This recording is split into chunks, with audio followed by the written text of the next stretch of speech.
Le caractère révèle que l'homme a décidé ou accepté d'être tel ou tel. Le caractère est donc plutôt l'expression du côté conscient de l'homme, tandis que le tempérament est plutôt une expression de l'inconscient ou du subconscient. Il n'est pas nécessaire que je vous explique encore une fois que si l'on est avec tel ou tel tempérament, ce n'est pas sans raison. Vous le savez déjà, cela vient des vies antérieures, des réincarnations. Dans le passé, l'homme, par ses actes, s'est lié à certaines forces qui déterminent maintenant son subconscient, c'est-à-dire son tempérament, et là il ne peut pas grand-chose.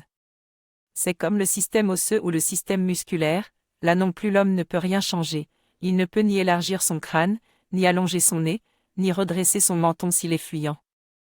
Ces éléments constituent aussi le tempérament, et bien que dans la nature tout se transforme ou puisse se modifier par la toute-puissance de la pensée et de la volonté, ces changements sont cependant si lents et si imperceptibles qu'on peut considérer qu'ils sont inexistants.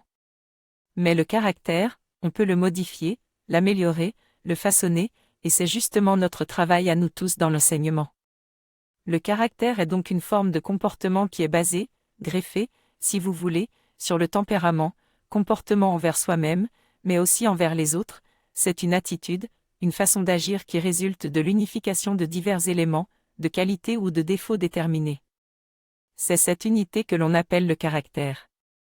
Le travail du disciple de la fraternité blanche universelle est donc fondé sur la connaissance du tempérament et du caractère afin que même si son tempérament ne l'y prédispose pas tellement, il arrive à se façonner un caractère extraordinaire de bonté, de beauté, de grandeur et de générosité.